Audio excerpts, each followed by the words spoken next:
Welcome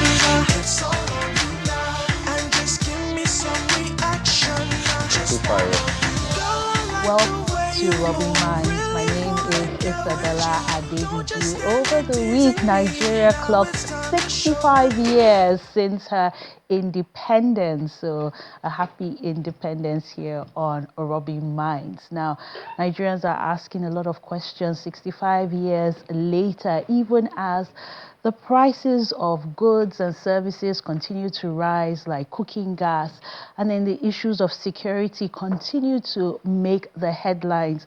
We can't but help shine the spotlight on the tragic news of Somi Maduagu, a journalist based in Abuja who lost her life this week.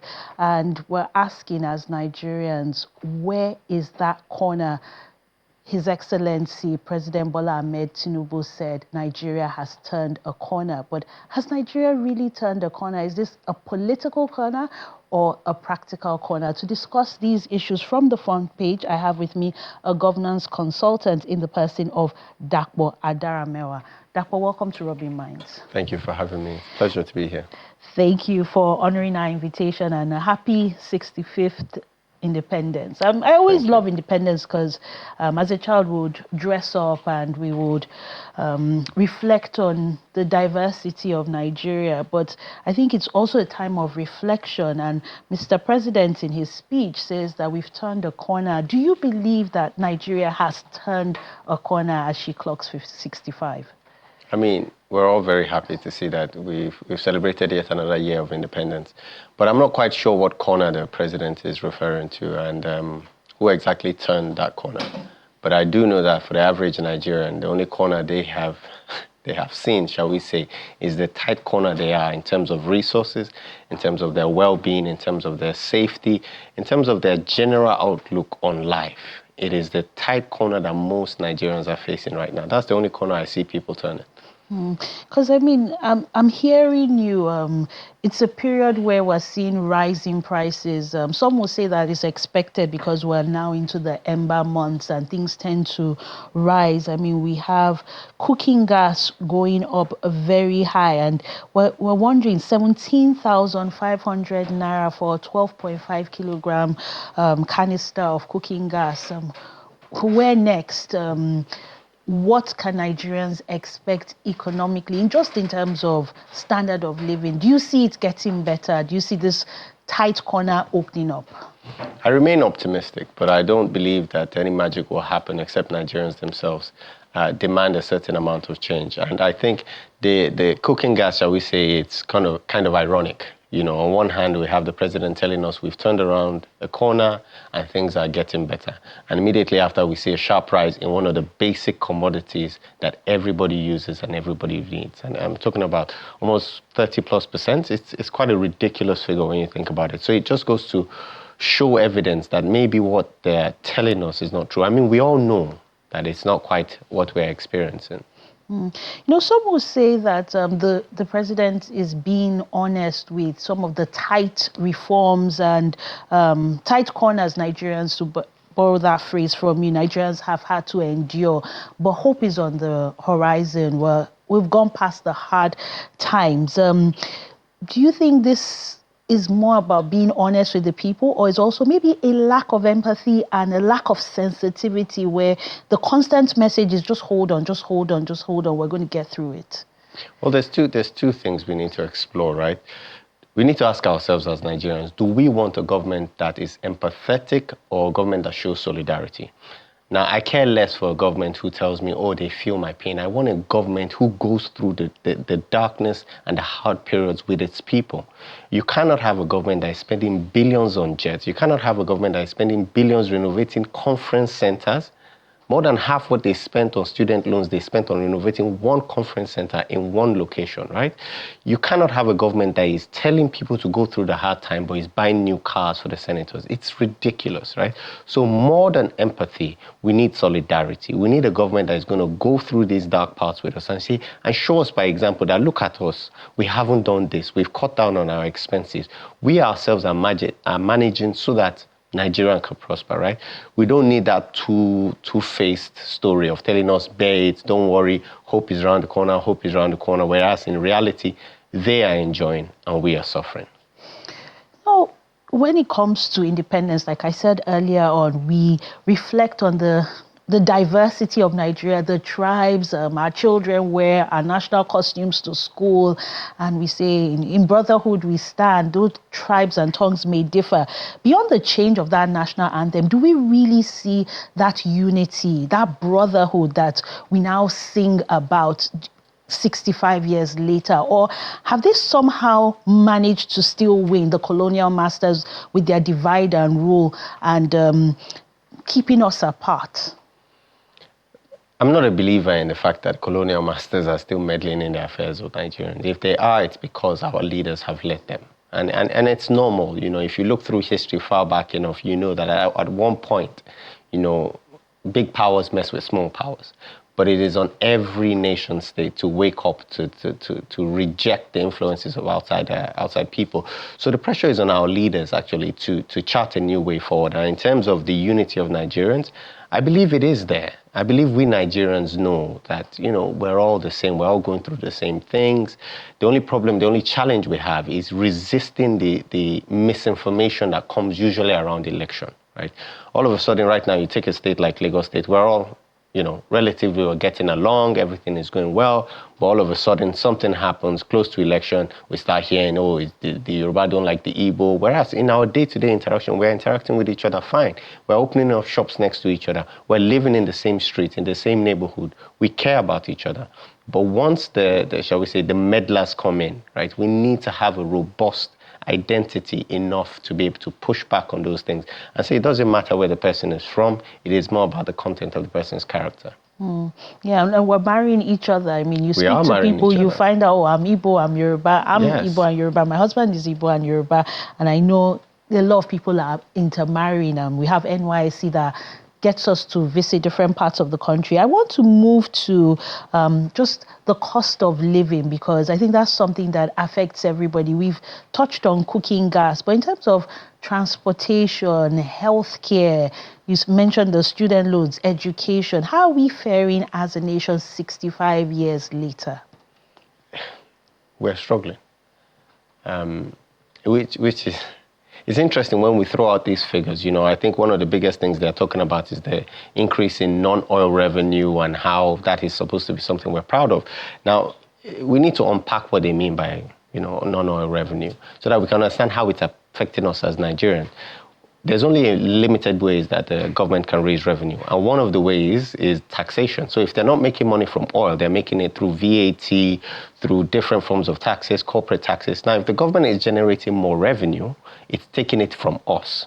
We then have to ask the question, how are they spending that money? And the truth is, none of us has seen any difference in our daily life. I haven't seen any new roads around my house. I haven't seen any changes that would suggest that I am benefiting from these new taxes that they're raising from us, the people. If anything, our hospitals are just as bad. I know we're going to get on to talk about some issues right now, but our hospitals are bad, the roads are bad, electricity is not getting better, the cost of living is going higher, and at the same time, the government is supposed to, is telling us that we should be proud of the fact that they've been able to raise more revenue from us, the people. No, that's not. I mean, look at something as basic as giving us a report on the budget expenditure. Till today, as far as I know, it's been almost a year since the government was able to say, this is how we spent the budget. This is something that was done quarterly and hasn't been missed for almost 15 years. But yet somehow this government over the last almost 1 year has been unable to say to us that, yes, we're generating more revenue, but this is also how we're spending it. It's just a mark of failure. Listening to you, it reminds me of some of the headlines I've seen as a student of history or on the internet or watching documentaries, how Nigerians over the years have complained about the same old issues. It's almost like deja vu. And that begs the question of, we as Nigerians, are we just used to managing things, or are things really getting worse periodically because it's the same complaint year in, year out? You see, I firmly believe that Nigerians are, and history has shown us, that we are resilient people. We are strong. We've been through civil wars, military dictatorships. We've been through the lot of it. And now we are going through hardships, right? But that resilience is a two-edged sword, right? Because unfortunately, it seems we keep taking the pain, we keep taking the pressure, we keep taking it, we keep taking it, we keep taking it. And I think it is better for us to constructively release that tension than to wait for a natural, shall we say, eruption, which we have seen, in the past, because that's when things get out of hand. It is better for us as a people to say, okay, you know what? Yes, we are resilient enough to take this hardship, to manage, to cut down from 3 meals to 2, to cut down from meat every day to meat on Sundays, right?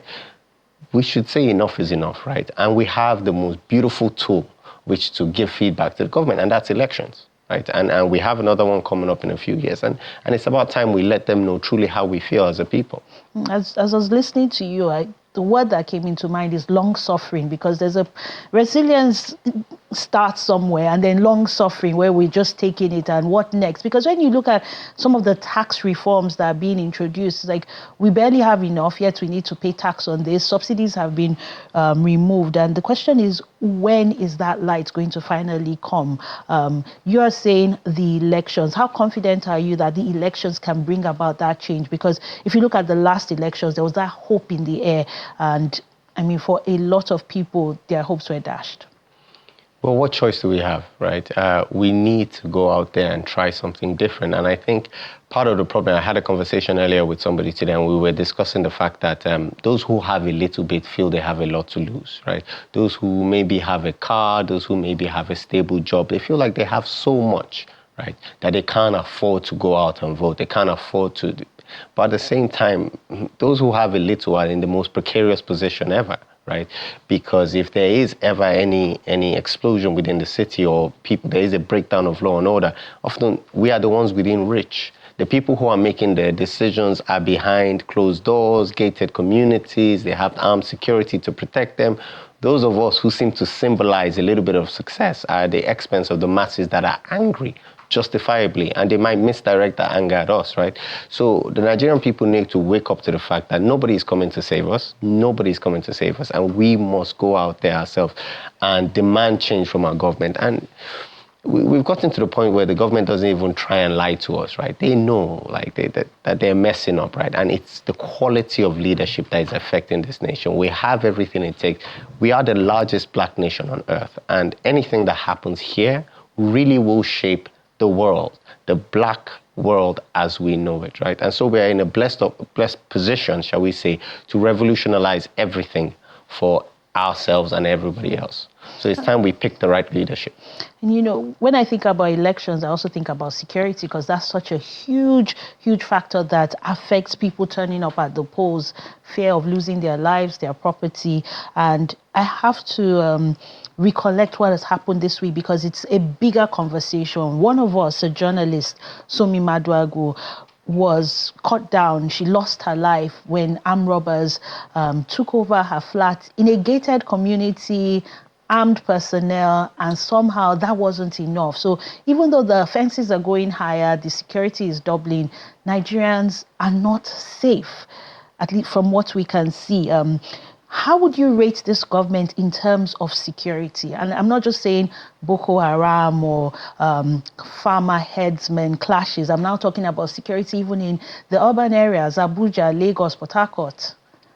It's a very painful thing when these kind of things happen. It's very tragic, particularly when it's somebody that's known to everybody. And so we feel a sense of connection more, somebody we have seen, and somebody that we know.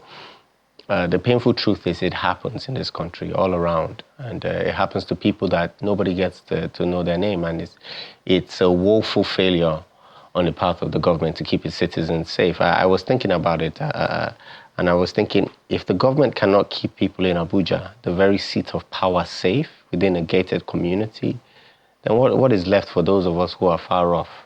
Right? I'm very sure from whatever estate she was to the very heart of government, to Aso Rock itself, cannot be more than a 25-minute drive. So if you cannot keep people safe there, then where exactly are we safe? And that's why Nigerians themselves are taking their own security into their own hands. And it's a dangerous place to be, really, because that shouldn't be. That's the whole idea of having a government. The government is meant to provide these things for us. And so our sympathies will always be with the families and what they're going through right now. And it should only drive us as Nigerians to hold our leaders to account, to not hope that things will get better naturally, but to constantly keep them under pressure until they do something differently. So hope is not your strategy? Well, we need to remain hopeful, because if not, action is a waste. But we also have to know that action, action is where it is. Action is where it is. And that action within a democratic system is the means of democracy, is people getting ready for the next election. And it's about time we say, okay, enough is enough. We've had the usual order. We've had the typical parties. Let's try something different. Let's vote for somebody who has empathy and somebody who cares about the Nigerian people.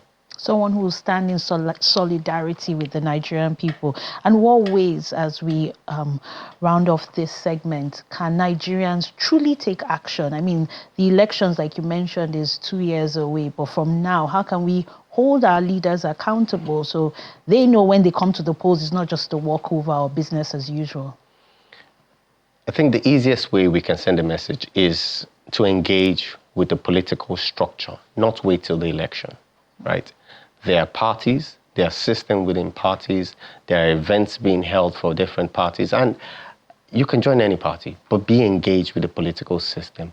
Be part of a party, hold your card, engage in different institutions, so that way they can see the bubbling voice of the youth. They know that, okay, this time it's not going to be business as usual. And then also on a granular level, beyond those big steps that we can take, it's just in our day-to-day interactions to remember that we are all one, we are one Nigeria, and that we should care and love each other. We should show a certain, look at the way we drive in Nigeria. Nigeria is the only place where somebody indicates they want to turn and then people speed off to close up that gap. Come on. We can be kind to each other. We can remember that we're all in this struggle together, right? We're not each other's enemy. I think that will serve as the foundation for building anything, whether it's political structures, whether it's voting in a new government. We need to start from an understanding that we are all Nigerians. Yeah. Indeed, a patriotic word. We are one. Thank you very much, Japa, for joining us on Rubbin Minds. Thank you very much. Welcome. We'll now be going on a quick break on Rubbin Minds. Don't go anywhere.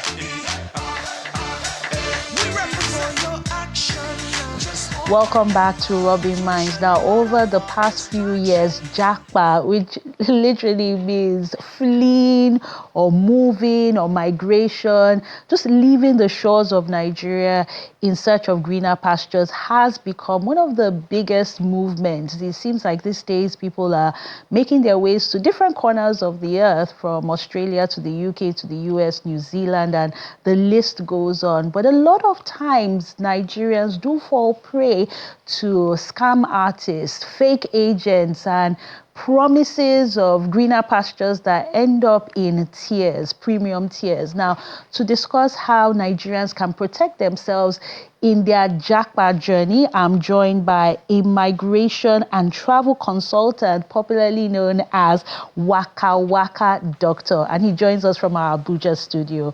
Welcome to Rubbin Minds. Thank you very much. It's always a pleasure to have discussions about moving abroad and opportunities that exist all around the world. So thank you. Thank you for honoring our invitation. Waka Waka Doctor, I would like to start on a personal note. What has been your Japa experience, or when did you come across the phenomenon of Japa? Well, truth be told, I never intended to leave Nigeria. I'm still a good patriot, but never wanted to run out of the shores of this country. But back in 2014, I had the opportunity to leave. I'm a medical doctor.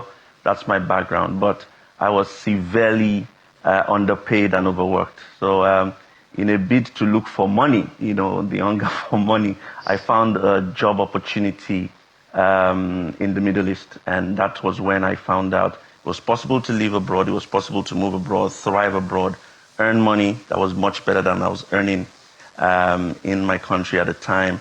And I found out that there were several opportunities, and my perspective and horizon was broadened, and I started helping people with information back in 2020. So it took me 6 years of being abroad, seeing the difference, researching, studying, and now I help people achieve the same thing. If you cast your mind back to that time when you left the shores of Nigeria to the Middle East, how accessible was information for you? Was it word of mouth? Did you have to work Please, with do you mind agents? repeating your question? If you cast your mind back to that time you left Nigeria for the Middle East, how accessible was information about legal migration? Did you have to work with agents? Did you get things from social media? What was your experience like? Well, of course, there were agents. I mean, if you do cast your mind back and remember the famous Oluwole, where you have agents who help with fake documentations and fake promises and the likes. So they were existent, and people just ignore information that you have that is accessible and would prefer to take shortcuts. I, on the other hand, just found an advert, in a newspaper, got the address for an interview, went for the interview, passed the interview, submitted my documents. There was a whole process to it. So for me, it was a bit different because I had a skill. I was able to access the information. I was able to make use of it. And then, it led to me moving abroad.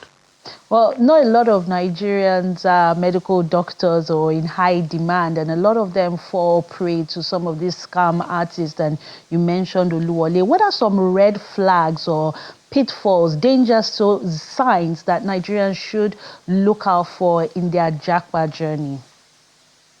See, it's a lot, and we can write a whole textbook about it. The thing is this.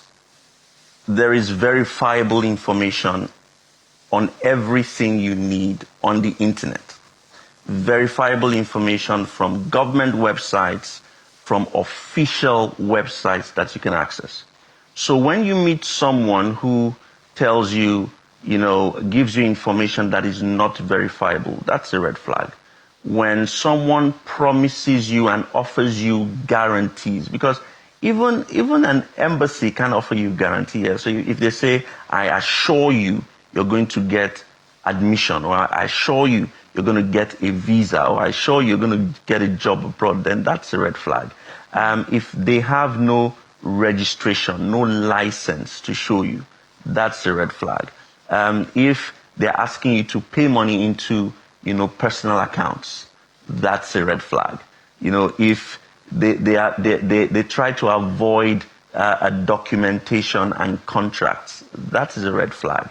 If there is no in-depth discussion about the process it will take, that's a red flag.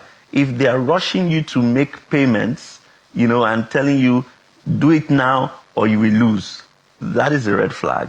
The only problem is that a lot of us don't pay attention to these things, but the red flags are always very obvious. And a lot of people go on social media, they watch testimonials, maybe some by their favorite influencers about a travel consultant or a company offering a Japa package, and they are easily swayed by that. What can be done to regulate such? Is it possible that such misinformation can be curbed, or Nigerians will just have to deal with it and still go through the long process of doing this verification that you spoke about? I think that has to be the first step. The first step is you as a person taking responsibility and doing your own research. It's important that we have to make this an attitude now. We have to imbibe it, that culture of doing your own research. Now, take for instance, your favorite influencer is telling you they can help you, or they've got a company that can help you move abroad, but that favorite influencer is in Nigeria. Why is someone in Nigeria telling you they can help you move abroad when they don't live abroad, they don't work abroad, they've never been abroad? These are signs. You also want to take a look at a track record of that person. I don't mean to gloat, but take a look at me, for instance. I've been doing this on social media for the last 5 years, and there is a track record. I started from Nigeria. I have been to 79 different countries. I have lived and worked in 5 different countries.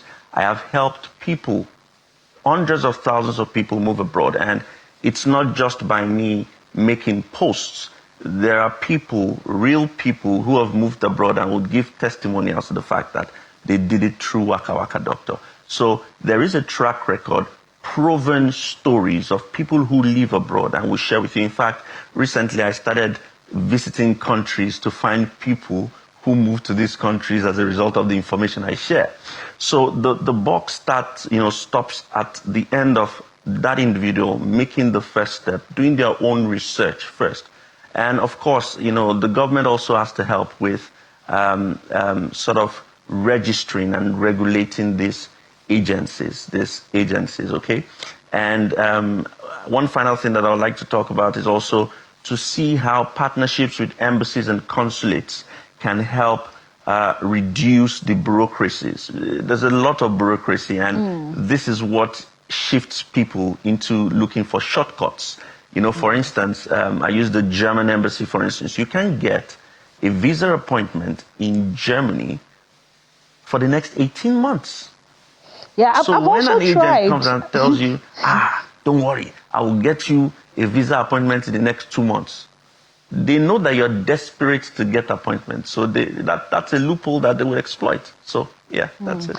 I can, I totally, I've been in that position looking for a date. And I know it's not just the German embassy, the US embassy, and people are desperate. Now, what happens when somebody has jackpot and they now find out that the promises they made were all untrue, and they literally find themselves on the streets? They've sold up everything and they are now in that position. Do you have such people reach out to you to say, look, Waka Waka Doctor, I'm stuck here, I can't go back because I've sold everything, I can't move forward because this fake agent has disappeared? And what message do you have for them, or have you encountered such in your practice? Yes, I have. And people need to realize that agents and fake agents and scammers, what they do is they sell you a fantasy, isn't it? They sell you dreams. They don't sell you processes and realities. We're telling people that, it's going to be greener on the other side, and you should make an attempt to leave your comfort zone and move to somewhere that is currently better than where you are at the moment. There is nowhere in the world, there's no place in the world that has a perfect system. So if you think that, you're going to come to a country and everything will be perfect, my dear, you're in for a jolly good ride. It's not that way, but the idea is to move to somewhere that is better. Now, this brings me to the point where I always make in all my videos. You need to plan. You need to plan. In fact, I always say that you need to ask yourself a couple of questions. Why do you want to move? Where do you want to move? How do you want to move? When do you want to move? There needs to be a time frame. There needs to be a planning, with regards to executing your move. You do not sell your properties with the hope of going somewhere that you've never been to. In fact, when I talk to some people and they say, I want to move with my family, and it's possible to move with family, but I always advise, I say, okay, why not take one step? Let someone move first, because you're going to a new environment. Imagine if all of you move, and then what you see is different from what you're used to. You're caught flat-footed, and it's difficult to catch your balance. But if one person goes, make the arrangement, look for accommodation, look for school for the kids, look for GP, look for the best place to get rent. You know what I mean? So yes, you need to plan. You cannot sell your properties, you cannot sell your car, you cannot sell your houses, you cannot quit your job with the hope of moving somewhere else and hoping that you would find gold. It is not a bed of roses. We are only saying that the place you want to move to, it could be better than where you are at the moment. And that's why we encourage the move. I don't know if you've come across maybe some posts on social media and you see someone saying they are jackpot into very unlikely jackpot destinations like Iraq, or they're going to some very unknown countries, maybe in Europe or in the Middle East. And you're like, Nigerians are also there. What has been like the strangest jackpot experience you've come across, or a country that has shocked you beyond your wildest imagination? Nigerians are everywhere. Thanks to our huge population, isn't it? But you don't want to hear names. You're going to hear people say, "Oh, there's a work visa in Albania. I can give you a job in Kazakhstan. You know, there's a job in Fiji." Fiji. So when Wow. you hear countries like Albania, anything Stan, please run. Kazakhstan, So Pakistan, Turkmenistan, Uzbekistan, Afghanistan, just run, just run. You know, the idea again is to be able to move to a place that is better than where you are at the moment, and better has a lot of facets. Is it because the passport strength of that country is better than what you currently hold, or because security is better than where you are at the moment, or improved quality of life is better than where you are at the moment? Why would you go to Iraq? You're Nigerian, you're going to Iraq. What are you looking for in Iraq? You know, even when someone says, come to Qatar or come to Saudi Arabia or any of these Middle Eastern countries, if you do not have a tangible skill, and when I say skill, I mean white collar style. I'm talking about being a doctor, being a nurse, being an engineer, being a tech guru. There is no reason why you want to find yourself in the Middle East. So there are a lot of, Cyprus is another one. This is a pandemic. Cyprus, whether it is North Cyprus or South Cyprus or East or West, once you hear Cy, don't even finish the pros, just run away. So some of these countries, I've heard so many stories, and we're doing a lot of education online as well to make people aware that you need to stay far away from this country. And what do you make of some of the tightening grips that some of these governments are having? Like we're hearing what President Trump is doing in the US, Canada with their PR quotas. UK is even thinking of extending it from 5 years to 10 years before you can get the passport. Is this a sign for us to stay back at home, or maybe consider, maybe not the stands, but something in between the stands and then your UK, US, Canada? The truth is that there are many ways you can look at this, right? Like I started during this interview, we started by saying I never wanted to leave Nigeria. Even being outside Nigeria, it's not because I'm happy with it. It's because I don't have a choice. My salary back in 2014, I was doing 2 jobs, was less than 120,000 naira. Then I got a job that was going to pay me in foreign currency. Of course, I'm going to take the leap. I'm going to go away. So what we are asking, the message now is to our African leaders, our Nigerian leaders, stop practices that would only benefit your stomach. Stop practices that would only benefit you and your greed. You cannot be a politician in a country where things don't work. Your family members live abroad, you use foreign passports, but there are no roads, there are no hospitals, basic facilities are not available. People are paid poorly. You have teachers who earn 15, 20, 30, 40,000 naira in Nigeria, and their counterparts in foreign lands are earning 10, 20 times, in dollars. You know, we're talking about maybe 50 times that in dollars. Yes, waka waka, it's a doctor. shame. It's a shame. So on one end of the spectrum, it's a call for Nigerian leaders, for African leaders, for politicians to repair and restructure the stuff at home. If you do all these things, then nobody's going to want to leave. Now, on the other side, Waka doctor, sorry, I have to butt in here, but sadly we're out of time. But I love the note that you've ended on, where it's a call to our leaders, a charge to our leaders to look inwards and make this country better, that Japa won't be always the only option on the table. Thank you so much for joining us from our Abuja studio. And we'll go on a quick break now. Don't go anywhere. Before the cameras, before the fame, before the chaos and the noise, there was just a girl, a makeup brush, and a dream. I didn't have a studio, I didn't have a ring light, but I had love for beauty, for making people feel seen. I was building something, one face at a time, one class at a time, no shortcuts. Just faith and fire. You are hereby automatically disqualified from the Big Brother house.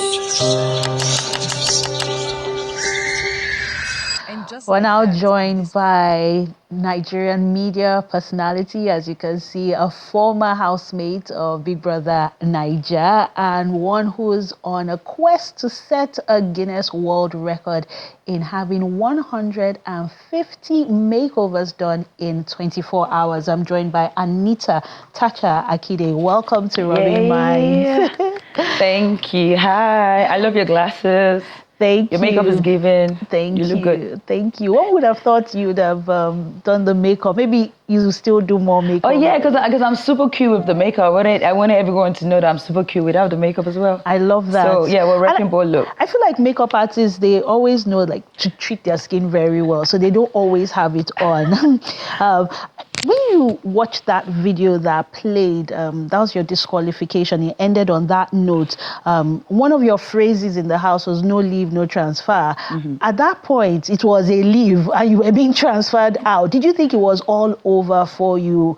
And were you disappointed in yourself? No, absolutely not. There's one thing I'm so keen on, and that is no regrets. I always feel like everything happens for a reason, and just having that mentality, even when negative things are going around you, you find a way to make lemonade out of lemons and stuff. And just generally making it into the house, I saw myself as a winner. So I wasn't shaken with the whole idea of, oh, you know what, you get evicted or you could get disqualified. I just had in my head that for the fact that out of thousands of Nigerians that auditioned, like I was handpicked, it means I'm a winner on this show. Like I literally was there with my objectives, and I feel like all of my objectives were achieved regardless of a disqualification, because now I do have a beautiful story. So yeah, God knows how he does his things. And I think for a lot of people who have been either disqualified, evicted, or they've left the show in a way they didn't want to, they look at your story and see how well you've done for yourself. Now, we saw what happened with Faith. A lot of people said, well, the money is faithful, and Faith was disqualified at the, almost like at the very end. Do you think Big Brother handled that well? And did you see that coming? Did you see that disqualification coming?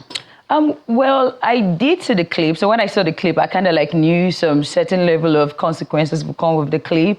Whether maybe a strike or disqualification or stuff like that. And on the question of, did I think what Big Brother did was right? It's the show. Like, they run the show, they have the money, so but I mean, whatever decision they want to make, it's okay. But I mean, just coming on Twitter and trying to follow up with the conversation, and I just see that there've been a lot that's happened this season, right? They've been, like, people have been very fiscal with themselves. And if there's one thing that happened at my time in the show, which I would keep saying, is the fact that I think a couple of nights ago, before I was disqualified, Diane poked her hand in my eyes, and then I kept on knocking at the derby room like, oh my God, I really need to tell Big Brother what just happened, because this happened and I didn't retaliate. But I tried to knock, and then I didn't get an audience, nobody was trying to open. So in my head, I'm like, okay, well, if this can get overlooked, then I guess certain things get overlooked in this house. And then boom, what happened the night with the other housemate, Mercy, happened, and then I got disqualified and stuff. So just going on Twitter and trying to like read up conversations with the fake disqualification, I got to learn that lots of people have been fiscal with other housemates in the house, and you can easily just be relaxed with the fact that, well, not everybody is getting consequences for their actions, so I could maybe do this and not get disqualified for it, or like don't get the negative aspect of it based off of how most things have been overlooked in the house. So I feel like maybe it probably must have come from that angle, but I completely condemn what he did. But like I said, it's possible you probably were just free doing it because lots of things have been overlooked in the house. And that's the thing with the show, you just never really know. Just so do you think try to stay on your lane and stuff. Do you think Big Brother is kinder this season, or do you think Big Brother hasn't seen certain things? Because you said this happened to you and somehow it wasn't brought to Big Brother's attention, whether the door wasn't opened or Big Brother himself didn't say anything. So is it a case of him being kinder or just not seeing certain things? Yeah, I think it's a case of them winning the show. Because if everybody gets disqualified, how are you going to get entertained from the house? So yeah, I think it's just part of the objective of actually getting a show this season. And I think you guys got a show. So who do you think will win the show? Oh, Lord, I think we might have to find out who will win the the show at the biggest beauty fest happening next week. But then I'm learning the show is ending today. Oh, now who do I think is going to win this show? I wish I could say, because like, But you can't say. I You can make your have not prediction. completely followed up this show. I don't have too much detail. I just see tiny clips on Twitter here and there and try to follow up. But so far so good. I feel like there will be 2 females standing last minute in the house, and that would have to be Dede and Imisi. Yeah, I feel But if you like have those are to my top girls of the choose season. between Dede No, and I can't Imisi. choose. I love both of them. Nobody gave me money. I'm not picking anybody. I love both of them. So let the winner win. Okay, and you mentioned your upcoming Guinness World Record attempt. A lot of people didn't know this side about you. We see you more for the influencing, the work that you do, and with brands. But this makeup thing, how long have you been a makeup artist? So I would say I have been obsessed with makeup for at least 15 years. Because I've been doing makeup since I was 14 plus. Because my birthday is December, so even in January, I still refer to myself as 14 until I actually get to December. So makeup is something I've really loved as a kid. I started off with lip glosses and lip liners, and then boom, I got into university. So then I had liberty to internet. So I always go on YouTube to learn how to do makeup, and literally, I've just been great at it, being a self-taught makeup artist, because there's a self-taught and then they're the ones that actually go to school to learn. So it has just been going on smoothly, and I feel like every day of my life, I have been preparing towards this. And it's not just a Guinness World Record attempt, it's the biggest beauty fest. And I'm saying it's the biggest beauty fest because it's the most anticipated show in Lagos State right now, in Nigeria right now, in Africa right now. Everybody I get on a call with, I don't even have to tell them what I'm about to do. I say, oh, we're seeing it, we're seeing it. I'm like, oh, wow, this is nice. It means like I and my team, we've been putting in the work, and then we're seeing the feedback of it. But generally, I've been obsessed with makeup. I love makeup. I used to do loads of YouTube tutorials back then in university. But then I got into Big Brother Nigeria. Then I came out, and just so many brands were reaching out. I'm like, I have to also tap into my influencer bag and make this money. I have tapped in that bag. I've made a lot of cash right now. And it's like, I'm going back to my first love, and makeup is my first love. And I want everybody to know and come celebrate with me. So it's not just a Guinness World Record attempt. It's a venture for people to go home with a lot. There's going to be grants for small business owners. There would be workshops where we're teaching you how to do makeup, how to do hair, how to tie gele, how to do adire. We're bringing the likes of Japa hustlers, ice prints. It's a show for 3 days. The biggest beauty fest, and we're making sure we make it very enjoyable for people. So as much as you're coming to support Tacha, I also want to support you too by you learning a thing of you, or you winning money, or you just generally having fun. And who knows, you just might meet a husband there or something. Oh, wow. Yeah. The biggest beauty fest in Africa. We can see you there doing makeup. So this has definitely been your passion over the years. Way before Big Brother. Way before Big Brother. You've already given us some hints as to who is coming in terms of artists and the empowerment you're doing. So what prizes are up for grabs?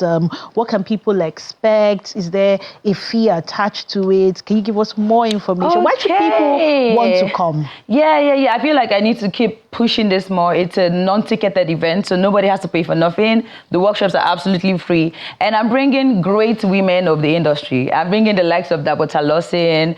I'm bringing Beauty by AD. I'm bringing every person that have left an impact or is still impacting the young generation right now. And these are the people giving out grants as well. So you just might never know. You might come with your business proposal and it's looking so good. And Dabota Lawson say, you know what? I want to support your business with ₦1 million. You know what? I want to support your business with ₦5 million. So you just never know. Just come prepared. As much as they come and support me, like I'm there to support you as well. And I also would not want to ignore the fact that they have been comments from a couple of people. Oh my gosh, she doesn't know how to do makeup. Oh my God, it's the old makeup she's doing. And it's just very funny to me because it's like, I'm sorry, but please call your best makeup artists in the world. Like, let's sit down and do makeup in 6 minutes and let's see what they'll come up with. Like, I'm getting the whole makeup done in 6 minutes. Imagine what I would do with 3 hours that our makeup artists take. Yes, I will do cosmetic surgery on your face. I'll give you a boobs job. I'll change your nose, rhinoplasty. I'll give you cheekbones. I'll do a lot in 3 hours, and that's all I'm doing in 6 minutes. So I feel like rather than people coming from the negative angle of, oh, she can't do makeup, you should try to be encouraged. Do you understand? Like, you can't go up if you're not clapping for the people going up. Like, God just know how he does the things. He sees our hearts. And at the end of the day, I understand that people want you to win, but or people want you to do well, but never better than them. I understand that fact, but please try to be happy for others, right? So good things can come to you. Yeah. Let's talk about the back end. This is not just an event, not just the biggest beauty event in Africa, but there are a lot of brands coming in. There's a lot of money that is being spent. There's a lot of knowledge that will be shared. Let's talk about that back end and what it means for the creative economy. An event of this magnitude and what others should take away from this. Oh, yes. I definitely have backing from a lot of brands, and most especially from SA, Senior Advisor to the Governor on Tourism, Arts and Culture. Him and his team has been so incredible. If I call, they don't even let it ring, and they ask, what do you need? What do you need? What do you need? So they have been very cool. I have actually gotten support from a lot of people, but I also have not gotten support from some people, even from some brands that I probably even had to work with before. And how's that made you feel? I don't know. Are you disappointed? I would say mixed feelings. Because initially with this Guinness World Record, I wanted to do it in London. It was part of the reason why I relocated. I even got NYX Cosmetics come on board. We're going to give me products, like work. It was going to be a Tacha UWRX, NYX Cosmetics. But I just said, how can I do something as big as this where I'm trying to boost and push the creative economy and not do it in Lagos, Nigeria, or not do it in my supposed city? I'm like, no, I have to come back. I'm going to get the most support here. And yes, I have gotten support, but I also have not gotten support from some people that I would say I have come true for over the years.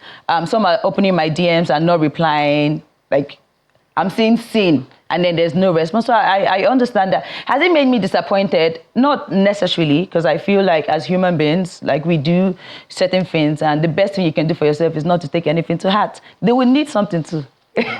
So what, are you going to be waiting for them then? Oh yeah, definitely. I will be waiting for them because I've been out of the house for 6 years now, and I've done a lot. I've never hosted an event of my own. I've just been attending to people's stuff. I always come through for people. I make videos even when you don't ask. Like, nobody can say Tacha does. I always do that. But right now it's been like kind of like different and funny. Some people have called, you know what, let's shoot this content together. They've tried to be funny with me. And I understand that. I said, you know what, whether you people like it or not, to having the biggest show in Africa, and with or without you, it's gonna be massive, baby. And, you've spoken about your childhood, the importance of giving back, and you even said that's why you moved it from London to Nigeria. So beyond this event, what other plans do you have to give back? A whole lot. My foundation is still very active, Tacha Akide Foundation, and one of the projects we carry on is a project called PEG, Path for Every Girl, where I and my team go to government secondary schools and we give out pads to the girls, and we just have general conversations with them on hygiene and just how to be a girl really, or like how to be a teenage boy, or just all them kind of things that I feel like when I was little, they don't really run me through like that. All my aunties were probably too busy. So we have these conversations like this with these people, give them pads and like maybe a few scholarships. I feel like every part of my life is, I'm happier when I help people. So as much as God keeps blessing me, I would definitely come up with much more projects that would definitely do well and do good for people. Yeah. And beyond this event, what are some current projects that you're in? Do you have plans to go back to the UK, to Japa again, or you're home? No, it's not a case of Japa. Like, Nigeria is my life. Do you understand? This country is my all. There's no female celebrity that is as outspoken as I am when it comes to Nigeria or politics or making our government work and all that kind of stuff. Nobody is as outspoken as I am. I would say I am that person. I can't count how many times I had to travel. I left Lagos to Port Harcourt to sensitize the youth on why they must get their voters card. And nobody paid my flight for no time. No politician. I'm saying it out here, we're live on air. Nobody paid my flight no time. All the while I was flying Lagos to Port Harcourt, going to my local government, different areas, sensitizing people on the importance of having their voter card, because their voter's card is the power. We can't complain about the government, and we're trying to not do anything to get the leaders that we say we want. So yeah, Definitely. And I think your question literally just even skipped. What was the question? No, my answer is just so broad. I'm like, okay. You've answered it. You're back home and you're home for good. Is politics somewhere on the horizon for you? Do we see you running for office or taking up an appointment, serving the people? Oh my God. Oh my God. The last time I had this conversation, I was like, oh my God, it just ran everywhere on Twitter. But it's not going to make me stop being me. So do I have interest in going into politics? I definitely do have interest in going into politics, because we cannot keep complaining and we're trying to not do anything about it. You can't be out of the table to make certain decisions or policies when you can be on the table to say, you know what, no, sorry, we have to do it like, we have to do it like, we have to do it like that. So yeah, you need to get involved to cause that change, and I am more than up to the task. Okay. And with your business ventures, are we looking at things like acting, going back on radio, TV? You are a woman of many parts. So, I mean, we're getting to the end of the year, the new year. What does 2026 look like for you? I know I will be outside. We're outside, baby. For Dirty December. Okay. My Dirty December started even before December. I'm sorry. It started from this biggest beauty fest happening this weekend, because we're outside every day. No night, no morning. Friday, Saturday, and Sunday, we're active on all 3 days. So, yes, definitely. I feel like this project is a lot. It's taking so much of my time. And it's 90%, 80%, or at least 90% self-sponsored. It's taking a lot of my time, a lot of my money. I've even lost weight a little bit. I'm having over 5 meetings a day, trying to get the sponsorships, trying to get this. Some people are believing in it. Some people are not believing in it. Some people understand it to be big, and they know that their money will make it bigger, so they're trying to retrace themselves. A lot's been going on that. Everything going on in my head, left, right, center, 360, is about the biggest beauty fest, and I'm picking up no other project until this is achieved. I mean, you were on radio, and what was that experience like for you? Are you coming back on radio? Oh, I love that. I love that. But from the way I sound, you can tell that I'm a radio personality. I sound like an OAP. I'm trying to be like you. But I would say I never left radio. I took a break from radio because, like I said, this is a big, huge project that I wanted to execute in London. It was already 70% done. But then I said, okay, I'll get the most support here. So you're going to come back to radio? I'm still on. Not because I'm going to. I still do radio like this. I think call my boss for Cool FM, give you 2 of them and more. So I'm still on radio. So, Cool FM is. Well, we wish you all the best with the biggest beauty event in Africa by Tacha. Well done, and all the best. And we hope to hear you. You're so sweet. You're very detailed. I love you so much. You're like one of the bestest. Thank you. News rep or whatnot I've had conversations with. You were amazing. Thank you so much. Thank you. And that is where we'll be closing the show on Rubbin Minds. My name is Isabella Adediji. Remember, you can follow the conversation online using the hashtag Rubbin Minds. Do have a great afternoon.